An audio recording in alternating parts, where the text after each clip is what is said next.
नमस्कार, मैं हूं प्रसून। दुनिया में मंदी का संकट गहरा गया है। ब्रिटेन और जापान मंदी में फंस चुके हैं। जर्मनी और चीन का भी हाल बुरा है।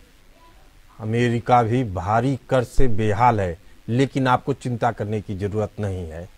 भारत की इकोनॉमी रॉकेट की स्पीड से बढ़ रही है। ये बात रखी है अंतर्राष्ट्रीय एजेंसी IMF यानी इंटरनेशनल मॉनेटरी फंड ने, जिसका कहना है कि साल 2026 में भारत जापान से आगे निकल जाएगा और 2027 में जर्मनी को पछाड़कर दुनिया की तीसरी सबसे बड़ी अर्थव्यवस्था बन जाएगा। दुनिया की एजेंसियां मान रही हैं कि भारत की इकोनॉमी 7% से अधिक की दर पर बढ़ेगी। वहीं कर्ज के भंवर में अमेरिका फंसता नजर आ रहा है।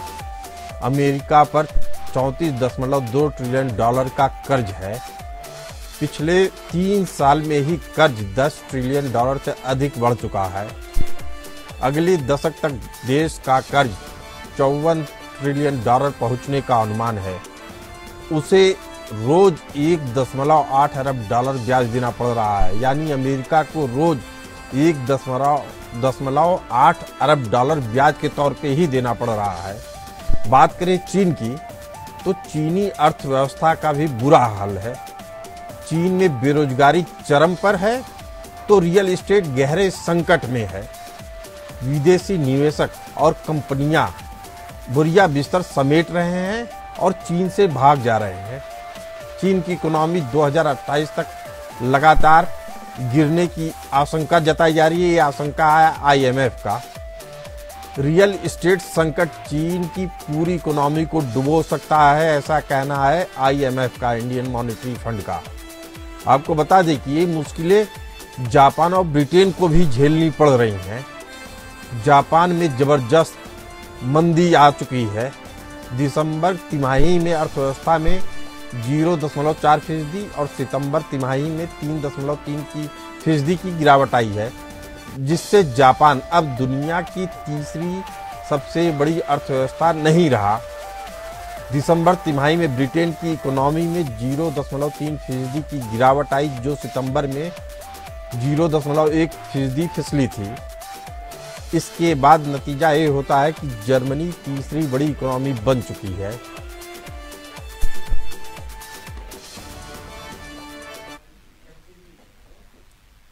दुनिया पे मंदी का संकट गहरा रहा है। इस पर चर्चा करने के लिए हमारे साथ है प्रोफेसर अरुण कुमार, इकोनॉमिस्ट हैं। संजीव श्रीवास्तव जी हैं, विदेशी मामलों के जानकार हैं। मेजर जनरल डॉक्टर सेवी अस्थाना जी हैं, डिफेंस एक्सपर्ट हैं। आप सभी मेहमानों का बहुत बहुत स्वागत है। मेरा पहला सवाल है कि दुनिया में मंदी की आहट है और भारत का जो विकास दर है वो लग रहा है कि रॉकेट की गति से जा रहा है। क्या यही निष्कर्ष है IMF का? Doctor professor Arun Kumar ji. जो IMF का डेटा होता है वो सरकारी डेटा होता है, मतलब सरकारें जो डेटा प्रोवाइड करती है उसी के आधार पे। तो हमारी जो सरकार है उसने 7% का अनुमान लगाया है, RBI ने लगाया है, तो IMF भी उसी अनुमान पे चल रहा है।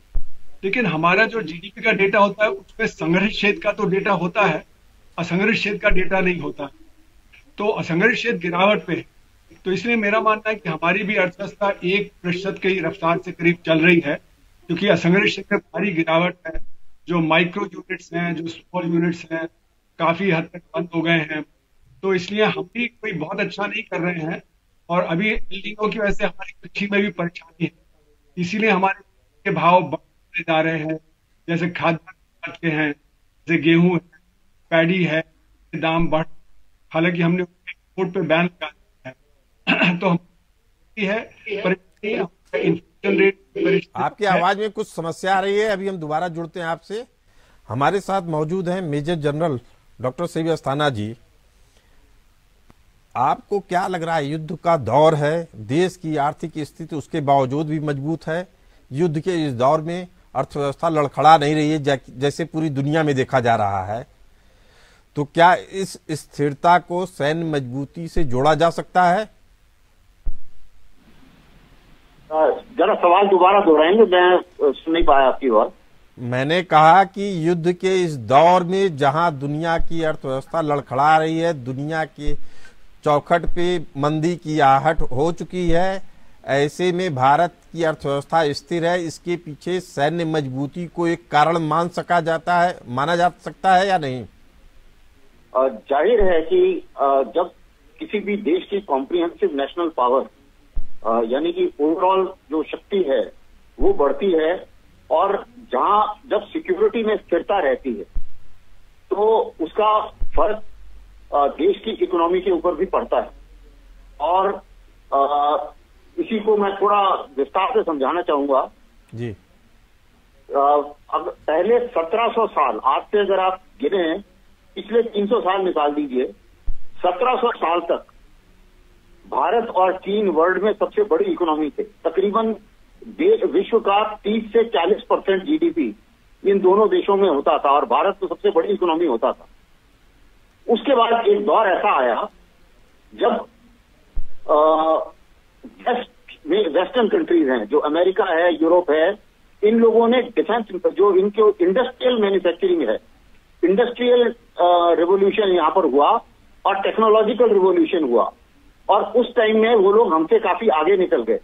और उसी दौरान हम ब्रिटेन की कॉलोनी थे, जिसमें हमें लूट कर हमारी पहले तो संपत्ति चली गई यहाँ से, और दूसरे इन दोनों चीजों से हम वंचित रह गए, और इसके कारण भारत की अर्थव्यवस्था काफी कमजोर हो गई। अब आप देखें तो भारत का एक युग आया है जिसमें पिछले तकरीबन काफी समय से भारत की जो इकोनॉमी है वो बढ़ती जा रही है, और स्पेशली पिछले 10-11 साल में अगर आप देखें तो हम लोग 11वें नंबर पर थे, वहां से अभी 5वें नंबर पर पहुंचे हैं वर्ल्ड की जीडीपी में। तो ये बड़ी तेजी से उन्नति हुई है। ये सेना के ऊपर जो खर्चे किए जा रहे हैं, ऐसा माना जाता है कि ज्यादा खर्चे करने के बाद आप शिक्षा में, स्वास्थ्य पे कम खर्च कर पाते हैं, जिसके कारण देश की अर्थव्यवस्था बिगड़ती है। लेकिन देश की जो अर्थव्यवस्था को स्थिर रखने के लिए ये भी जरूरी है कि आपका देश सुरक्षित हो। अगर आपका देश सुरक्षित नहीं है तो आपकी अर्थव्यवस्था बिगड़ जाएगी। जी, आप सही कह रहे हैं। देश की अर्थव्यवस्था के साथ देश की सैन्य स्थिति भी मजबूत रहती है। तो आपकी बात समझ में आ जाएगी। जी, तो अगर आप यूक्रेन का उदाहरण लें तो आपकी बात समझ में आ जाएगी कि अगर आपकी जो सिक्योरिटी अगर सही सलामत नहीं है तो आपकी अर्थव्यवस्था जो है वो आगे नहीं बढ़ सकती। नहीं बढ़ सकती है। आप संजीव श्रीवास्तव जी हमारे साथ हैं, विदेश मामलों के जानकार हैं। संजीव जी, देश अर्थव्यवस्था के मोर्चे पे काफी बड़ी उपलब्धि हासिल करता जा रहा है। आप इसे वैश्विक कूटनीति को मानेंगे या आर्थिक संयम सरकार का? इसमें हर एक जो है फैक्टर का योगदान है, चाहे वो भारत की जो घरेलू अपनी डोमेस्टिक जो विकास की रणनीतियां हो, उसकी बात हो, हमारे जो कॉम्प्रिहेंसिव नेशनल पावर जिसकी की बात अभी अस्थाना सर ने डिस्कस की, उसके विकास की बात हो, जितने भी क्रिटिकल की सेक्टर्स हैं उन सब में हम देख रहे हैं कि काफी प्रगति हो रही है। साथ ही साथ भारत का एक जो रोबस्ट और बहुत ही स्ट्रांग डिफेंस पोस्चर जो है, चाहे वो चाइना के प्रति हो या पाकिस्तान के प्रति हो या आतंकवाद की चुनौती के प्रति हो, उसकी वजह से जो एक सुरक्षा का वातावरण पैदा हुआ है, एक सुरक्षा की भावना पैदा हुई है, उसकी वजह से देश का विकास भी आगे बढ़ रहा है। साथ ही साथ वैश्विक कूटनीति में भी भारत लगातार अपनी प्रोएक्टिव अप्रोच के साथ कार्य कर रहा है। अभी हाल के समय में हमने G20 की एक बेहद सफल बैठक आयोजित की, और इसके वजह से भारत का जो वैश्विक नेतृत्व उभर करके सामने आया है, और भारत में निवेश बढ़ रहा है। अंतर्राष्ट्रीय समुदाय भारत में अधिक से अधिक निवेश करना चाहता है। तो चाहे वो भारत की घरेलू नीतियां हों, घरेलू आर्थिक नीतियां हों, या वैश्विक स्तर पर जो अनेक कूटनीतिक और आर्थिक नीतियां हों, सभी का परिणाम ये है कि आज भारत का समग्र विकास हो रहा है। भारत की जो कॉम्प्रिहेंसिव नेशनल पावर है वो जी नेशनल पावर है। आप बड़ी बात कह रहे हैं, लेकिन प्रोफेसर अरुण कुमार जी से समझते हैं कि जब दुनिया के देशों के अंदर मंदी का संकट गहरा रहा है, भारत की अर्थव्यवस्था स्थिर नजर आ रही है। निवेश के मोर्चे पे माना जाए या वैश्विक कूटनीति में जो भारत का एक अपना दृष्टिकोण है, अपना पक्ष रख रहा है मजबूती से, लेकिन युद्ध में उलझ नहीं रहा है। आप इस स्थिरता को, आर्थिक स्थिरता का क्रेडिट किसे देना चाहेंगे? देखिए, जैसे मैंने पहले कहा कि हमारी अर्थव्यवस्था 7% पे नहीं बढ़ रही, वो 1 या 2% पे बढ़ रही है, क्योंकि हमारा जो असंगठित क्षेत्र है वो गिरावट पे है और संगठित क्षेत्र बढ़ रहा है। देखिए, मुझे नहीं मालूम है तथ्य कहाँ से हैं, लेकिन आपको बताया जो आंकड़े आ रहे हैं हमारे पास, नहीं, उसमें भारत 7.3% की गति से, हमारे यहाँ ग्राफिक्स भी चल रहा है, ग्राफिक्स में है सर, सुन लीजिए मेरी बात। गलत आंकड़े हैं। नहीं, एक मिनट सुन लीजिए। वो ये आंकड़े अपने पास से नहीं लाए हैं सर, ये जो सरकारी आंकड़े उन्हीं के जरिए दिया जा रहा है। आंकड़े गलत हैं, क्योंकि सरकारी आंकड़े संगठित क्षेत्र के आते हैं, असंगठित क्षेत्र के तो आते ही नहीं है। तो संगठित क्षेत्र 7% पे बढ़ रहा है, लेकिन असंगठित क्षेत्र गिरावट पे है। हमारा ग्रोथ के शेप्ड है कि एक सेक्टर बढ़ रहा है, दूसरा गिर रहा है, तो गिरते हुए सेक्टर के आंकड़े नहीं आते हैं। तो सर ये बात मान ली जाए कि आईएमएफ जो संगठन है उसको भी आंकड़ों की समझ नहीं है, या वो नहीं समझ पाया कि असंगठित क्षेत्र में भारत प्रगति नहीं कर रहा है। आईएमएफ जो है वो सरकारी आंकड़ों पे चलता है, वो उसको अपने अलग से तो आंकड़े इकट्ठा नहीं करता। वो तो सरकार के जो आंकड़ों में गलती है वही आईएमएफ के आंकड़ों में गलती है। इसीलिए आईएमएफ के आंकड़े बहुत रिलायबल नहीं होते हैं और इसीलिए हमको अलग से उसका निष्कर्ष निकालना पड़ता है। प्रोफेसर साहब, मैं अपने समझने के लिए आपसे पूछना चाहता हूं, जो आप बात कह रहे हैं कि केवल 1% से ही बढ़ रहा है, तो ये आंकड़ा आप कहां से निकाल रहे हैं? वो संगठित क्षेत्र 7% पे बढ़ रहा है, असंगठित क्षेत्र करीब 7% गिरावट पे है। वहाँ पे जो माइक्रो यूनिट्स हैं, जो 6 करोड़ यूनिट्स हैं, और स्मॉल यूनिट्स जो 6 लाख यूनिट्स हैं, वो गिरावट पे हैं। सर, मैं आपकी बात मान लिया, लेकिन ये पूछ रहा हूँ ये आंकड़े कहाँ आप पाए हैं, ताकि हम लोग भी रिसर्च कर सके इस आंकड़े पे। तो ये तो मैं बता रहा हूँ ना कि आज जो एमएसएमई सेक्टर है उसके आंकड़े आपको मिलेंगे, जो 2015-16 में इकट्ठे किए गए थे, उसके बाद इकट्ठे नहीं किए गए। और फिर उसके जो 6 करोड़ यूनिट्स हैं, जो माइक्रो यूनिट्स हैं, जिसमें 97.5% रोजगार होता है, और असंगठित क्षेत्र में 94% रोजगार होता है। ये तो सारे सरकारी आंकड़े हैं और हमारा इसीलिए बेरोजगारी बहुत तेज है। सर, एक आंकड़ा और भी मैं आपके साथ शेयर करना चाहता हूं, फिर इस पे आपका कमेंट लूंगा। भारत में तेजी से मध्यम वर्ग बढ़ा है, ये दिसंबर 2023 का आंकड़ा है। 1.25 लाख से कम लोग 10% रह गए हैं। 1.5 से 5 लाख के बीच 48% उनकी इनकम है सालाना, पारिवारिक आय जिसको कहते हैं। देखिए, अभी 5 लाख से 30 लाख के बीच में जो आंकड़ा है वो 36% तक पहुंच गया, और 30 लाख से अधिक की संख्या है वो 6% की है, और ये औसत सालाना पारिवारिक आय है। सर, पिछले 5 सालों का आंकड़े देखेंगे तो इसमें देखा जा रहा है कि प्रति व्यक्ति आय और मध्यम वर्ग जो किसी भी देश के लिए रीढ़ की हड्डी काम करता है, वह मजबूत हो रहा है। देखिए, प्रति व्यक्ति आय तो 1.7 लाख रुपए है ना अपने देश की प्रति व्यक्ति आय। प्रति व्यक्ति आय में तो हम 137वें स्थान पे हैं दुनिया में, है ना। और प्रति व्यक्ति आय बहुत कम है हमारे देश में। और ई श्रम पोर्टल का जो डेटा प्रधानमंत्री जी ने खुद दिया, उसमें उन्होंने बताया कि 30 करोड़ लोग रजिस्टर्ड हैं, और वो 30 करोड़ में से 94% बता रहे हैं कि उनकी पारिवारिक आय 10,000 रुपए से कम है। तो वो तो गरीबी की रेखा के आसपास ही हैं। तो ये तो सरकारी आंकड़े बता रहे हैं। और उसी तरह हमारा जो लेबर फोर्स पार्टिसिपेशन रेट है वो 45% है, जबकि चीन और अमेरिका और ब्राजील में वो 70% होता है।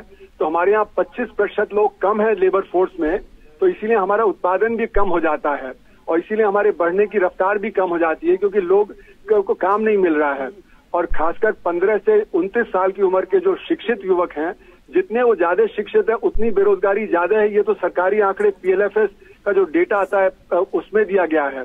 सर, ये सरकारी आंकड़ों की बात की जाए, संजीव श्रीवास्तव जी, जो आंकड़े आ रहे हैं IMF के जरिए, प्रोफेसर साहब का कहना है कि ये आंकड़े सरकारी हैं, सरकार ने जारी किए हैं, लेकिन उसके भी अपने विशेषज्ञ हैं, एक्सपर्ट हैं, जो कह रहे हैं कि आर्थिक विकास की दर में भारत टॉप पर है, संकट में चीन है, चीन में बेरोजगारी चरम पे है, रियल एस्टेट रियल एस्टेट में संकट है, अमेरिका कर्ज के भंवर में फंसा हुआ है, US पर $54 ट्रिलियन का कर्ज है, रोज $1.8 का ब्याज देना पड़ रहा है उसको, जापान मंदी का शिकार हुआ है।